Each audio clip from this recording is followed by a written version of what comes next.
Hi hello ನಮಸ್ತೆ, ನಾನು ರಾಜು ಅಷ್ಟೇ. ನೀವು ನೋಡ್ತಿದ್ದೀರಾ centre point Kannada YouTube channel. ಬರುವ ನವೆಂಬರ್ ವೇಳೆಗೆ ಕರ್ನಾಟಕದಲ್ಲಿ ಅದರಲ್ಲೂ ಸಿದ್ದರಾಮಯ್ಯನವರು ಬದಲಾವಣೆ ಆಗ್ತಾರೆ. ಸಿದ್ದರಾಮಯ್ಯನವರು ಸ್ವಯಂ ನಿವೃತ್ತಿಯನ್ನು ಹೊಂದ್ತಾರೆ. ಸಿದ್ದರಾಮಯ್ಯನವರ ಸಿಎಂ ಪಟ್ಟಕ್ಕೆ ಡಿ ಕೆ ಶಿವಕುಮಾರ್ ಅವರು ಬಂದು ಕೂರ್ತಾರೆ ಎನ್ನುವ ಬಲವಾದ ನಂಬಿಕೆ ಡಿ ಕೆ ಶಿವಕುಮಾರ್ ಅವರಿಗಿತ್ತು. ಅದು ಈಗ ಎಲ್ಲೋ ಒಂದ್ ಕಡೆ ಮಾಯವಾಗ್ತಿದೆ ಎನ್ನುವ ಅನೇಕರ ಅಭಿಪ್ರಾಯ ಕೂಡ ಕೇಳಿ ಬರ್ತಾ ಇದೆ. ಅದಕ್ಕೆ ತಕ್ಕದಾದಂತ ಪ್ಲಾನ್ ಅನ್ನ ಸಿಎಂ ಬಣ ಪದೇ ಪದೇ ಹೂಡ್ತಾನೆ ಇದೆ. ಅನೇಕ ಬಾರಿ ಸಿಎಂ ಆಪ್ತರು ಕೆಪಿಸಿಸಿ ಅಧ್ಯಕ್ಷರ ಬದಲಾವಣೆ ಆಗಬೇಕು ಎನ್ನುವ ಬಾಣವನ್ನ ಮುಂದಿಟ್ಟರು. ಅದಕ್ಕೆ ಪ್ರತಿರೋಧವಾಗಿ ಡಿ ಕೆ ಶಿವಕುಮಾರ್ ಅವರು ಹೇಳಿದ್ರು, ಓಕೆ, ನಾನು ಕೆಪಿಸಿಸಿ ಅಧ್ಯಕ್ಷ ಸ್ಥಾನವನ್ನು ಬಿಟ್ಟುಕೊಡ್ತೇನೆ, ಆದ್ರೆ ಸೂಕ್ತ ಅಭ್ಯರ್ಥಿಯನ್ನು ನೀವು ತಂದು ಕೂರಿಸಿ ಎನ್ನುವ ಅಭಿಪ್ರಾಯವನ್ನ ಡಿ ಕೆ ಶಿವಕುಮಾರ್ ಅವರು ಹೈಕಮಾಂಡ್ ಜೊತೆ ಇಟ್ರು. ಅದಾದ ನಂತರ ಈಗ ಡಿ ಕೆ ಶಿವಕುಮಾರ್ ಅವರಿಗೆ ಸಂಕಷ್ಟ ಎದುರಾಗಿತ್ತು. ಆ ಸಂಕಷ್ಟದಿಂದ ಪಾರಾಗಿದ್ದಾರೆ. ಅದಕ್ಕೆ ದೊಡ್ಡ ಸಾಕ್ಷ್ಯ ಕೂಡ ಸಿಕ್ಕಿದೆ. ಆ ಸಾಕ್ಷ್ಯವನ್ನು ಡಿ ಕೆ ಶಿವಕುಮಾರ್ ಅವರು ಹೈಕಮಾಂಡ್ ಜೊತೆ ಆ ಸಾಕ್ಷ್ಯವನ್ನ ಕೊಟ್ಟಿದ್ದಾರೆ. ಆ ಸಾಕ್ಷ್ಯ ಏನು ಅಥವಾ ಎವಿಡೆನ್ಸ್ ಏನು ಅದನ್ನ ಹೇಳ್ತೇವೆ. ಜೊತೆಗೆ ಸಿದ್ದರಾಮಯ್ಯನವರ ಜಾಗದಲ್ಲಿ ನವೆಂಬರ್ ಅಲ್ಲಿ ಡಿ ಕೆ ಶಿವಕುಮಾರ್ ಅವರು ಮುಖ್ಯಮಂತ್ರಿ ಆಗ್ತಾರೆ ಎನ್ನುವುದು ಈಗ ಬಲವಾದ ಮಾಹಿತಿ. ಅದಕ್ಕೂ ಕೂಡ ನಾವು ಸಾಕ್ಷಿ ಕೊಡ್ತೇವೆ.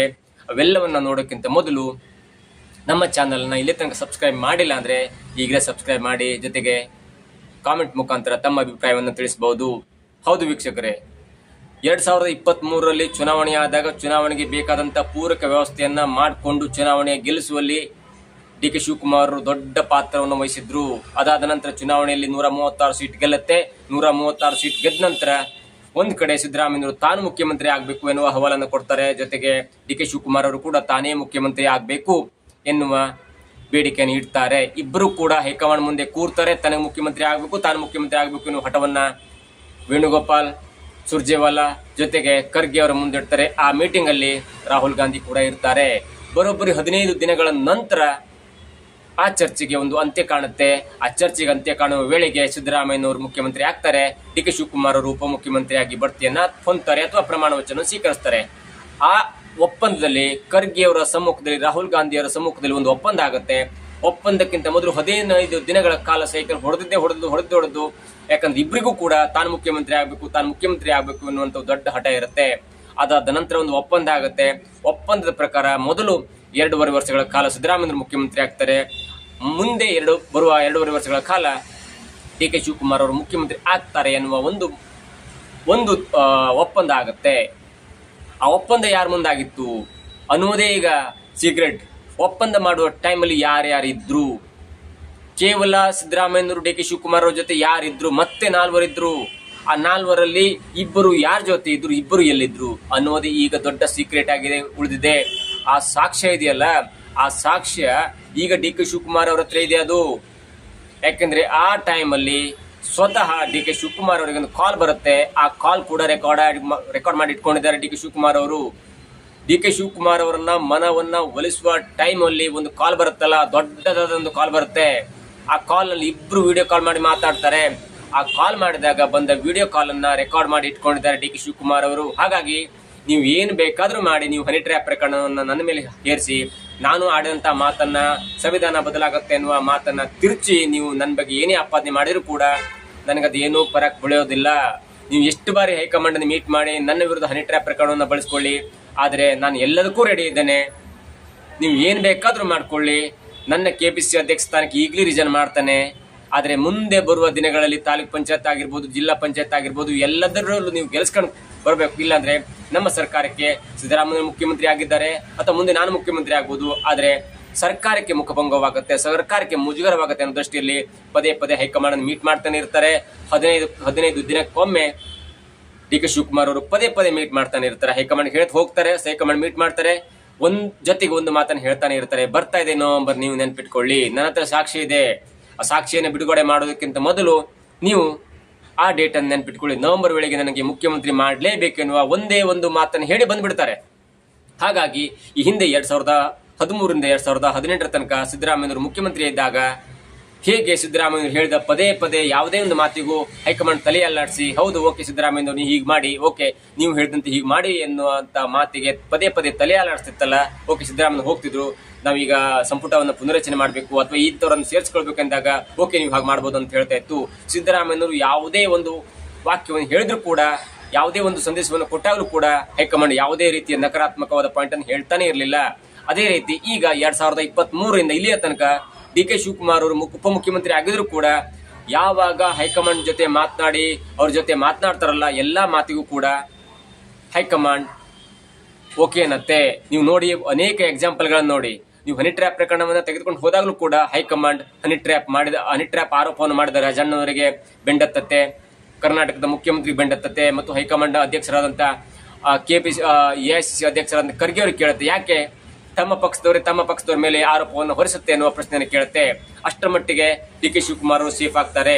ಕೆಪಿಸಿಸಿ ಅಧ್ಯಕ್ಷರ ಬದಲಾವಣೆ ಕೇಳಿದಾಗಲೂ ಕೂಡ ಅವರ ನಂತರ ಯಾರು ಸೂಕ್ತವಾದ ವ್ಯಕ್ತಿ ಆಗಿರಬಹುದು ಎನ್ನುವ ಕ್ವಶನ್ ಕೇಳ್ತಾರೆ. ಆ ಮಟ್ಟಿನಲ್ಲಿ ಡಿ.ಕೆ. ಶಿವಕುಮಾರ್ ಅವರಿಗೆ ಸಭಾಸನ್ನತೆ.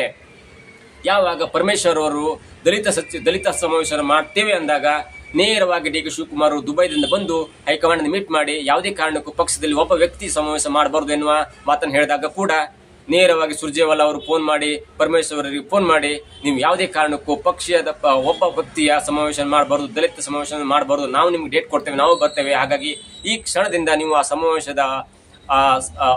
ಸಮಾವೇಶದ ಒಂದು ತಯಾರಿಯನ್ನು ಸ್ಟಾಪ್ ಮಾಡಬೇಕೆನ್ನುವ ಒಂದು ಸೂಚನೆಯನ್ನು ಕೊಡ್ತಾರೆ. ಅಷ್ಟರ ಮಟ್ಟಿಗೆ ಆ ಸಮಾವೇಶ ಸ್ಟಾಪ್ ಆಗತ್ತೆ. ಅಷ್ಟರ ಮಟ್ಟಿಗೆ ಡಿ.ಕೆ. ಶಿವಕುಮಾರ್ ಅವರ ಬೆನ್ನಿಗೆ ಹೈಕಮಾಂಡ್ ನಿಲ್ಲತ್ತೆ. ಇವೆಲ್ಲವನ್ನ ನೋಡ್ತಾ ಇದ್ರೆ ಆ ಸಾಕ್ಷ್ಯ ಇದೆಯಲ್ಲ, ಅಂದ್ರೆ ಡಿ.ಕೆ. ಶಿವಕುಮಾರ್ ಅವರ ಹತ್ರ ಒಂದು ಸಾಕ್ಷಿ ಇದೆ, ವಿಡಿಯೋ ಸಾಕ್ಷ್ಯ ಇದೆ. ಆ ಸಾಕ್ಷಿಯನ್ನ ಇಟ್ಕೊಂಡು ಹೈಕಮಾಂಡ್ಗೆ ಪದೇ ನೆನಪು ಮಾಡ್ತಾನೆ ಇರ್ತಾರೆ. ಹೈಕಮಾಂಡ್ಗೆ ಅನೇಕ ರೀತಿಯಲ್ಲಿ ಹೆಲ್ಪ್ ಅನ್ನ ಕೂಡ ಮಾಡಿದ್ದಾರೆ. ಯಾಕಂದ್ರೆ ಈ ಹಿಂದೆ ಸೋನಿಯಾ ಗಾಂಧಿ ಅವರಿಗೆ ಆಪ್ತತೆಯನ್ನು ಹೊಂದಿದವರು, ಸೋನಿಯಾ ಗಾಂಧಿ ಅವರು ಅನೇಕ ಕೇಸ್ನಲ್ಲಿ ಜಾಮೀನನ್ನು ಕೊಟ್ಟಂತವರು. ಯಾವಾಗ ಕೆಪಿಸಿ ಅಧ್ಯಕ್ಷ ಸ್ಥಾನದಿಂದೆಲ್ಲ ಹೊಂದಿಲ್ಲ ಆಗಿದ್ದಾಗಲೂ ಕೂಡ, ಅಂದ್ರೆ ಯಾವಾಗ ಕೆಪಿಸಿ ಅಧ್ಯಕ್ಷರಾಗಿ ಪರಮೇಶ್ವರ್ ಇರ್ತಾರೆ ಆವಾಗಲೂ ಕೂಡ ಒಬ್ಬ ವ್ಯಕ್ತಿಯಾಗಿ, ಒಬ್ಬ MLA ಆಗಿ, ಒಬ್ಬ ರಾಜಕಾರಣಿಯಾಗಿ ಡಿ.ಕೆ. ಶಿವಕುಮಾರ್ ಅವರು ಸೋನಿಯಾ ಗಾಂಧಿ ಅವರಿಗೆ, ಸೋನಿಯಾ ಗಾಂಧಿ ಕುಟುಂಬಕ್ಕೆ ತುಂಬಾ ಆಪ್ತತೆಯನ್ನು ಹೊಂದಿದ್ದಾರೆ. ಇವೆಲ್ಲವನ್ನ ನೋಡ್ತಾ ಇದ್ರೆ ನವೆಂಬರ್ ವೇಳೆಗೆ ಡಿ.ಕೆ. ಶಿವಕುಮಾರ್ ಅವರು ಮುಖ್ಯಮಂತ್ರಿ ಆಗಿ ಪದಗ್ರಹಣವನ್ನು ತೆಗೆದುಕೊಳ್ಳೋದು ಬಹುತೇಕ ಖಚಿತ. ಯಾಕಂದ್ರೆ ಅವ್ರ ಹತ್ರ ಒಂದು ದೊಡ್ಡ ಸಾಕ್ಷಿ ಇದೆ. ಆ ಸಾಕ್ಷಿಯನ್ನು ಈಗ ಹೇಳ್ತೇನೆ ನೋಡಿ. ಯಾವಾಗ ಡಿ.ಕೆ. ಶಿವಕುಮಾರ್ ಅವರಿಗೆ 2023 ಚುನಾವಣೆ ಗೆದ್ದು ತಾನು ಮುಖ್ಯಮಂತ್ರಿ ಆಗ್ಬೇಕಂದು ಎನ್ನುವಂತ ಒಂದು ಹಠವನ್ನ ಸಿದ್ದರಾಮಯ್ಯನವರು ಯಾವಾಗ ತೋರ್ಪಡಿಸ್ತಾರಲ್ಲ, ಆವಾಗಲೇ ಗೊತ್ತಿರುತ್ತೆ ಡಿ.ಕೆ. ಶಿವಕುಮಾರ್ ಅವರಿಗೆ ಯಾವುದೇ ಕಾರಣಕ್ಕೂ 2023 ಸ್ಟಾರ್ಟಿಂಗ್ ಅಲ್ಲಿ ನನಗೆ ಮುಖ್ಯಮಂತ್ರಿ ಪಟ್ಟವನ್ನ ಬಿಟ್ಕೊಡ್ಲಿಕ್ಕೆ ಸಾಧ್ಯನಿಲ್ಲ ಸಿದ್ದರಾಮಯ್ಯನವರು ದೊಡ್ಡ ಹಠವಾದಿ. ಹಾಗಾಗಿ ನನಗೆ ಈ ಸ್ಟಾರ್ಟಿಂಗ್ ಅಲ್ಲಿ 2023 ಸ್ಟಾರ್ಟಿಂಗ್ ಅಲ್ಲಿ ಚುನಾವಣೆ ಗೆದ್ದಾಗ ನನಗೆ ಮೊದಲ ಅವಧಿಗೆ ಯಾವುದೇ ಕಾರಣಕ್ಕೂ ಸಿದ್ದರಾಮಯ್ಯನವರು ನನಗೆ ಮುಖ್ಯಮಂತ್ರಿ ಪಟ್ಟವನ್ನು ಬಿಟ್ಕೊಡೋದಿಲ್ಲ ಅಂತ ದೊಡ್ಡ ಹಠಮಾರಿಯಾಗಿರ್ತಾರೆ ಮತ್ತು ಮೇಧಾವಿ, ಅವ್ರ ಬಗ್ಗೆ ಗೌರವ ಇದೆ. ಆದರೆ ನನ್ನ ಪ್ರಯತ್ನವನ್ನು ನಾನು ಬಿಡಬಾರದು ಎನ್ನುವ ದೃಷ್ಟಿಯಲ್ಲಿ ಈಗಲೇ ಅದಕ್ಕೊಂದು ದೊಡ್ಡ ಬಂಡೆಯನ್ನು ಹಾಕಿದ್ರೆ, ಕಲ್ಲನ್ನು ಹಾಕಿದ್ರೆ ಅಥವಾ ಟವಲನ್ನು ಹಾಸಿದ್ರೆ ಮುಂಬರುವ 2 ವರ್ಷಗಳ ಮುಂದೆ ಅಥವಾ 3 ವರ್ಷಗಳ ನಂತರ ನಾನು ಮುಖ್ಯಮಂತ್ರಿಯಾಗಿ ಅಧಿಕಾರವನ್ನು ವಹಿಸಿಕೊಳ್ಬಹುದು. ಇಲ್ಲಾಂದ್ರೆ ಸಿದ್ದರಾಮಯ್ಯನವರು ಯಾವುದೇ ಒಂದು ಕಾರಣಕ್ಕೆ ರಿಸೈನ್ ಮಾಡಿದ್ರೆ ಅವರ ಆಪ್ತರು ಸಿಎಂ ಪಟ್ಟಿಗೆ ಬಂದು ಕೂರ್ತಾರೆ. ಆ ನಿಟ್ಟಿನಲ್ಲಿ ಈಗಲೇ ಕೆಪಿಸಿಸಿ ಅಧ್ಯಕ್ಷನಾದ ನಾನು ಈಗಲೇ ಮುಖ್ಯಮಂತ್ರಿ ಪಟ್ಟ ಸಿಗುವುದಿಲ್ಲ ಅಂತ ಗೊತ್ತಿದ್ರು ಕೂಡ ಅದಕ್ಕೆ ನಾನು ಟವಲ್ ಹಾಕಬೇಕು ಮತ್ತು ಪ್ರಯತ್ನವನ್ನು ಮಾಡಬೇಕು ಎನ್ನುವ ದೃಷ್ಟಿಯಲ್ಲಿ ಅನೇಕ ದಿನಗಳ ಕಾಲ ಕಾಡಿಸ್ತಾರೆ, ಪೀಡಿಸ್ತಾರೆ ಮತ್ತು ಹೈಕಮಾಂಡ್ ವಿರುದ್ಧ ಸೆಡ್ ಹೊಡೆದು ನಿಲ್ತಾರೆ. ನನಗೆ ಮುಖ್ಯಮಂತ್ರಿ ಸ್ಥಾನವನ್ನು ಬಿಟ್ಟು ಕೊಡ್ಲೇಬೇಕು ಎನ್ನುವ ಹಠವನ್ನು ಮಾಡ್ತಾರೆ. ಅವ್ರಿಗೆ ಗೊತ್ತಿರುತ್ತೆ ನನ್ನನ್ನು ಮುಖ್ಯಮಂತ್ರಿ ಮಾಡೋದಿಲ್ಲ. ಸೋನಿಯಾ ಗಾಂಧಿ ಅವರಿಗೆ ಭಾರಿ ಬುದ್ಧಿವಂತಿಕೆ ಇದೆ, ಖರ್ಗೆ ಅವರು ಕೂಡ ಬುದ್ಧಿವಂತರು. ಈ ಟೈಮಲ್ಲಿ ನನ್ನನ್ನು ಮುಖ್ಯಮಂತ್ರಿ ಮಾಡಿದ್ರೆ ಸಿದ್ದರಾಮಯ್ಯನವರಿಗೆ ಮುಜುಗರ ಆಗುತ್ತೆ ಮತ್ತು ದೊಡ್ಡ ಪಂಗಡ ಓಟ್ ಹಾಕಿದವರಿಗೆ ಕೂಡ ಮುಜುಗರವಾಗುತ್ತೆ ಅನ್ನೋ ದೃಷ್ಟಿಯಲ್ಲಿ ನನಗೆ ಮುಖ್ಯಮಂತ್ರಿ ಸ್ಥಾನವನ್ನು ಬಿಟ್ಟು ಕೊಡೋದಿಲ್ಲ ಎನ್ನುವ ಗಾಢವಾದ ನಂಬಿಕೆ ಇರುತ್ತೆ. ಆದ್ರೂ ಕೂಡ ಹೈಕಮಾಂಡ್ ವಿರುದ್ಧ ಹೈಕಮಾಂಡ್ ಜೊತೆಗೆ ಒಂದು ದೊಡ್ಡ ಚರ್ಚೆಯನ್ನು ಮಾಡ್ತಾರೆ, ಮುಂದಾಲೋಚನೆ ಚರ್ಚೆಯನ್ನು ಮಾಡ್ತಾರೆ. ಯಾವಾಗ 15 ದಿನಗಳ ಕಾಲ ರಾಹುಲ್ ಗಾಂಧಿ, ವೇಣುಗೋಪಾಲ್, ಸುರ್ಜೇವಾಲಾ ಮತ್ತು ಖರ್ಗೆ ಅವರ ಹೇಳಿಕೆಗೆ, ಮಾತಿಗೆ, ಒಪ್ಪಂದಕ್ಕೆ ಮತ್ತು ಮಾತಿಗೆ ಯಾವಾಗ ಡಿ.ಕೆ. ಶಿವಕುಮಾರ್ ಅವರು ಮಣಿಯಲ್ಲ, ಆವಾಗ ಒಂದು ವಿಡಿಯೋ ಕಾಲ್ ನೇರವಾಗಿ ಡಿ.ಕೆ. ಶಿವಕುಮಾರ್ ಅವರ ಐಫೋನಿಗೆ ಬರುತ್ತೆ. ಅದು ಫೇಸ್ ಟೈಮ್ ಆಪ್ ಅಂತ. ಆ ಆಪ್ಗೆ ಒಂದು ವಿಡಿಯೋ ಕಾಲ್ ಬರುತ್ತೆ. ಆ ವಿಡಿಯೋ ಕಾಲ್ ಅನ್ನು ಓಪನ್ ಮಾಡಿದಾಗ, ರಿಸೀವ್ ಮಾಡಿದಾಗ ಅಲ್ಲಿ ಇಬ್ಬರು ದೊಡ್ಡ ವ್ಯಕ್ತಿಗಳು, ಕಾಂಗ್ರೆಸ್ನ ದೊಡ್ಡ ವ್ಯಕ್ತಿಗಳು, ಕಾಂಗ್ರೆಸ್ ತನ್ನಗೆ ಬಂದಂತ ಪ್ರಧಾನಿ ಪಟ್ಟವನ್ನ ತ್ಯಾಗ ಮಾಡಿದಂತ ದೊಡ್ಡ ವ್ಯಕ್ತಿ ಮತ್ತು ಸೋನಿಯಾ ಗಾಂಧಿ ಅವರು ವಿಡಿಯೋ ಕಾಲ್ ಅನ್ನ ಮಾಡ್ತಾರೆ. ಆ ವಿಡಿಯೋ ಕಾಲ್ ಅನ್ನ ರಿಸೀವ್ ಮಾಡಿದಂತ ಡಿ.ಕೆ. ಶಿವಕುಮಾರ್ ಅವರು ಒಂದೇ ಒಂದು ಮಾತನ್ನು ಕೂಡ ಹೇಳೋದಿಲ್ಲ. ಓಕೆ ಸೋನಿಯಾ ಗಾಂಧಿ ಅವರೇ, ನೀವು ಹೇಳಿದಂತೆ ನಾನು ಈಗ ಸಿಎಂ ಪಟ್ಟವನ್ನು ಬಿಟ್ಟುಕೊಡ್ತೇನೆ, ಆದರೆ ಮುಂದೆ ನನಗೆ 2.5 ವರ್ಷಗಳ ನಂತರ ನನಗೆ ಮುಖ್ಯಮಂತ್ರಿ ಪಟ್ಟವನ್ನು ಬಿಟ್ಟುಕೊಡ್ಬೇಕು ಎನ್ನುವ ಒಂದು ದೊಡ್ಡ ವಾಗ್ದಾನವನ್ನ, ಬೇಡಿಕೆಯನ್ನ ಡಿ.ಕೆ. ಶಿವಕುಮಾರ್ ಅವರು ಸೋನಿಯಾ ಗಾಂಧಿ ಅವರಿಗೆ ಹೇಳ್ತಾರೆ. ಆಗ ಪಕ್ಕದಲ್ಲಿ, ಅಂದ್ರೆ ಆ ವಿಡಿಯೋ ಕಾಲ್ ಮಾಡಿದಂತ ಆವಾಗ ಆ ಮೀಟಿಂಗ್ ಟೈಮಲ್ಲಿ ಸೋನಿಯಾ ಗಾಂಧಿ ಮತ್ತು ಪ್ರಿಯಾಂಕಾ ಗಾಂಧಿ ಸಿಮ್ಲಾದ ಪ್ರವಾಸದಲ್ಲಿ ಇರ್ತಾರೆ. ಅವರು ಈ ಮೀಟಿಂಗ್ ಅಟೆಂಡ್ ಆಗ್ಲಿಕ್ಕೆ ಆಗೋದಿಲ್ಲ. ಆ ಮೀಟಿಂಗ್ ಅಲ್ಲಿ ಇದ್ದಂತವರು ಖರ್ಗೆ, ರಾಹುಲ್ ಗಾಂಧಿ, ಸಿದ್ದರಾಮಯ್ಯ, ಡಿ.ಕೆ. ಶಿವಕುಮಾರ್, ಜೊತೆಗೆ ವೇಣುಗೋಪಾಲ್, ಜೊತೆಗೆ ಸುರ್ಜೇವಾಲಾ, ಈ 6 ಜನ ಇರ್ತಾರೆ. ಈ 6 ಜನರ ಮಧ್ಯೆ ಒಂದು ವಿಡಿಯೋ ಕಾಲ್ ಬಂದಾಗ ಸಿಮ್ಲಾದಿಂದ ಒಂದು ವಿಡಿಯೋ ಕಾಲ್ ಬರುತ್ತೆ. ಆ ವಿಡಿಯೋ ಕಾಲ್ ಇದ್ದಂತವ್ರು, ವಿಡಿಯೋ ಕಾಲ್ ಮಾಡಿದಂತವ್ರು ಸೋನಿಯಾ ಗಾಂಧಿ ಮತ್ತು ಪ್ರಿಯಾಂಕಾ ಗಾಂಧಿ. ಸೋನಿಯಾ ಗಾಂಧಿ ಅವರು ನೇರವಾಗಿ ಡಿ ಕೆ ಶಿವಕುಮಾರ್ ಹೇಳ್ತಾರೆ, ಡಿ ಕೆ ಶಿವಕುಮಾರ್, ಡಿಕೆ ನಿನಗೆ ನಾನು ಪಟ್ಟವನ್ನ ಕೊಡ್ತೇನೆ, 2.5 ವರ್ಷಗಳ ನಂತರ ಪಟ್ಟವನ್ನ ಕೊಡ್ತೇನೆ. ಮೊದಲ ಅವಧಿಗೆ ಸಿದ್ದರಾಮಯ್ಯನವರು ಮುಖ್ಯಮಂತ್ರಿಯಾಗಿ ಪಟ್ಟವನ್ನು ಅಲಂಕರಿಸಬೇಕು ಮತ್ತು ಸರ್ಕಾರವನ್ನು ನಡೆಸಬೇಕು. ಅದಾದ ನಂತರ ಅವರು ಸ್ವಯಂ ನಿವೃತ್ತಿಯನ್ನು ತಗೊಳ್ತಾರೆ. ಅದಾದ ನಂತರ ನಿಮಗೆ ಸಿಎಂ ಪಟ್ಟವನ್ನ ಕೊಡ್ತೇನೆ ಎನ್ನುವಂತ ಒಂದು ವಿಡಿಯೋ ಕಾಲ್ ಮುಖಾಂತರ ಸಿದ್ದರಾಮಯ್ಯನವರ ಜೊತೆಗಿದ್ದಂತ ಡಿ ಕೆ ಶಿವಕುಮಾರ್ ಹೇಳ್ತಾರೆ, ಡಿ ಕೆ ಶಿವಕುಮಾರ್ ಅವರು ನೀವು ಯಾವುದೇ ಕಾರಣಕ್ಕೆ ಹೆದರಬಾರದು, ನಿಮಗೆ ಮುಖ್ಯಮಂತ್ರಿ ಮಾಡೇ ಮಾಡ್ತೇವೆ. ಆದರೆ ಮೊದಲ ಅವಧಿಗೆ ಸಿದ್ದರಾಮಯ್ಯನವರು ಮುಖ್ಯಮಂತ್ರಿ ಆಗ್ಲಿ, ಅದಾದ ನಂತರ ನಿಮಗೆ ಡಿ ಕೆ ಶಿ ಅವರೇ ನಿಮಗೆ ಮುಖ್ಯಮಂತ್ರಿ ಪಟ್ಟವನ್ನು ಕೊಡ್ತೇನೆ ಅನ್ನುವ ಆಶ್ವಾಸನೆಯನ್ನ ವಿಡಿಯೋ ಕಾಲ್ ಮುಖಾಂತರ ಹೇಳ್ತಾರೆ. ಆ ವಿಡಿಯೋ ಕಾಲ್ ಸಾಕ್ಷ್ಯ ಈಗ ಡಿ ಕೆ ಶಿವಕುಮಾರ್ ಅವರ ಹತ್ರ ಇದೆ. ಯಾಕಂದ್ರೆ ಯಾವುದೇ ಮೀಟಿಂಗ್ ಆದಾಗಲೂ ಕೂಡ ಸಚಿನ್ ಪೈಲಟ್ ಮತ್ತು ಗೆಹ್ಲೋಟ್ ಮೀಟಿಂಗ್ ಆಗಿರ್ಬೋದು, ಅಥವಾ ಛತ್ತೀಸ್ಗಢಲ್ಲಿ ಆದಂತಹ ಒಂದು ಮೀಟಿಂಗ್ ಆಗಿರ್ಬೋದು, ಅವರಂದ್ರೆ ಆ ರಾಜ್ಯಕ್ಕೆ ಸಂಬಂಧಪಟ್ಟಂತೆ ಯಾವ ಮೀಟಿಂಗ್ ಮತ್ತು ಯಾವ ಒಪ್ಪಂದವೂ ಕೂಡ ಕಾಂಗ್ರೆಸ್ ಈಡೇರಿಸಲಿಲ್ಲ. ಅದನ್ನ ಪದೇ ಪದೇ ಮುಂದುವರ್ಸ್ಕೊಂಡು ಹೋಗಿ 5 ವರ್ಷಗಳ ಕಾಲ ಮೊದಲು ಮುಖ್ಯಮಂತ್ರಿ ಆದಂತ ವ್ಯಕ್ತಿಯ ಮುಖ್ಯಮಂತ್ರಿಯಾಗಿ ಆ ಅಧಿಕಾರವನ್ನು ಮುಗಿಸಿದ್ರು. ಆದರೆ ಈಗ ಡಿ ಕೆ ಶಿವಕುಮಾರ್ ಅವರ ಹತ್ರ ಐಫೋನ್ ನಲ್ಲಿ ಇರುವಂತಹ ಫೇಸ್ ಟೈಮ್ ಆಪ್ ಅಲ್ಲಿ ಬಂದಂತ ಒಂದು ವಿಡಿಯೋ ಕಾಲ್ ಸಾಕ್ಷ್ಯ ಈಗ ಡಿ ಕೆ ಶಿವಕುಮಾರ್ ಅವರ ಹತ್ರ ಇದೆ.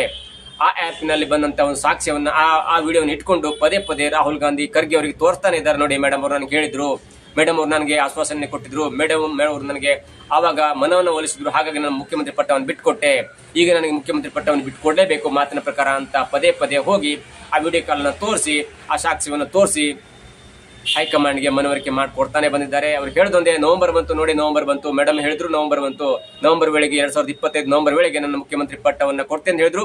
ಈಗ ನವೆಂಬರ್ ಬಂತು, ಸದ್ಯದಲ್ಲಿ ನವೆಂಬರ್ ಬರುತ್ತೆ, ಹಾಗಾಗಿ ನೀವು ಸ್ವಲ್ಪ ತಯಾರಿ ಮಾಡ್ಕೊಳ್ಳಿ ಎನ್ನುವ ಎಚ್ಚರಿಕೆ ಗಂಟೆಯನ್ನ ಪದೇ ಪದೇ ಹೋಗಿ ಡಿ ಕೆ ಶಿವಕುಮಾರ್ ಅವರು ಹೈಕಮಾಂಡ್ಗೆ, ರಾಹುಲ್ ಗಾಂಧಿಗೆ ಜೊತೆಗೆ ಸಿದ್ದರಾಮಯ್ಯನಿಗೂ ಕೂಡ ತೋರಿಸ್ತಾನೆ ಇದ್ದಾರೆ. ಇವೆಲ್ಲವನ್ನ ನೋಡ್ತಾ ಇದ್ರೆ ಹೇಗೆ 2013ರಿಂದ 2018 ತನಕ ಸಿದ್ದರಾಮಯ್ಯನವರ ಮಾತು ಪದೇ ಪದೇ ಹೈಕಮಾಂಡ್ ಕೇಳ್ತಾ ಇತ್ತಲ್ಲ, ಹೈಕಮಾಂಡ್ ತಲೆ ದೂಗ್ತಾ ಇತ್ತಲ್ಲ, ಅದೇ ರೀತಿಯಲ್ಲಿ ಉಪಮುಖ್ಯಮಂತ್ರಿ ಆಗಿದ್ರು ಕೂಡ ಡಿ ಕೆ ಶಿವಕುಮಾರ್ ಅವರ ಮಾತಿಗೆ ಹೈಕಮಾಂಡ್ ಬೆಲೆ ಕೊಡ್ತಾನೆ ಇದೆ. ಹಾಗಾಗಿ ಯಾವುದೇ ಕಾರಣಕ್ಕೂ ಕೂಡ ಡಿ ಕೆ ಶಿವಕುಮಾರ್ ಅವರು ಬೇರೆಯವರ ಮಾತಿಗೆ, ತಮ್ಮ ಪಕ್ಷದ ಒಳಗಿನ ನಾಯಕರ ಮಾತಿಗೆ ತಲೆ ಕೆಡಿಸ್ಕೊಡ್ತಾನೆ ಇಲ್ಲ. ಹಾಗಾಗಿ ಅವ್ರ ಮುಖದಲ್ಲಿ ಒಂದು ದೊಡ್ಡ ಕಳೆ ಇದೆ, ಕಳೆ ಇದೆ, ಅವರ ಡ್ರೆಸ್ಸಿಂಗ್ ಸೆನ್ಸ್ ಚೇಂಜ್ ಆಗಿದೆ, ಅವರ ವಾಕಿಂಗ್ ಸ್ಟೈಲ್ ಚೇಂಜ್ ಆಗಿದೆ, ಅವರ ಈ ಮಾತಿನ ವೈಖರಿ ಚೇಂಜ್ ಆಗಿದೆ. ಇವೆಲ್ಲವನ್ನು ನೋಡ್ತಾ ಇದ್ರೆ ನವೆಂಬರ್ ವೇಳೆಗೆ ಡಿ ಕೆ ಶಿವಕುಮಾರ್ ಅವರು ಮುಖ್ಯಮಂತ್ರಿ ಆಗಿ ಪ್ರಮಾಣ ವಚನವನ್ನ ಯಾರಿಂದಲೂ ಅಂದ್ರೆ ತೆಗೆದುಕೊಳ್ಳೋದನ್ನು ಯಾರೆಂದ್ರೂ ಕೂಡ ತಪ್ಪಿಸ್ಲಿಕ್ಕೆ ಆಗಲ್ಲ ಅನ್ನೋದು ಡಿ ಕೆ ಶಿವಕುಮಾರ್ ಅವರ ಬಲವಾದ ನಂಬಿಕೆ ಇದೆ.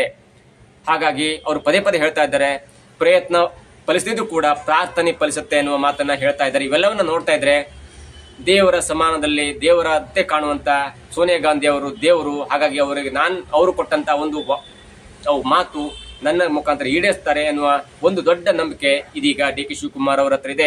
ಏನೇ ಆಗಲಿ ನವೆಂಬರ್ ವೇಳೆಗೆ ಡಿ ಕೆ ಶಿವಕುಮಾರ್ ಅವರು ಮುಖ್ಯಮಂತ್ರಿಯಾಗಿ ಪದಗ್ರಹಣ ಹೊಂತಾರ ಅಥವಾ ಈಗಿರುವ ಮುಖ್ಯಮಂತ್ರಿ ಸಿದ್ದರಾಮಯ್ಯ ಮುಖ್ಯಮಂತ್ರಿಯಾಗಿ ಮುಂದುವರಿತಾರೆ ಎನ್ನುವುದನ್ನ ಕಾದು ನೋಡಬೇಕಾಗಿದೆ. ಇದಾಗಿತ್ತು ಇವತ್ತಿನ ವಿಶೇಷ. ನೋಡ್ತಾ ಇರಿ centre point Kannada YouTube channel.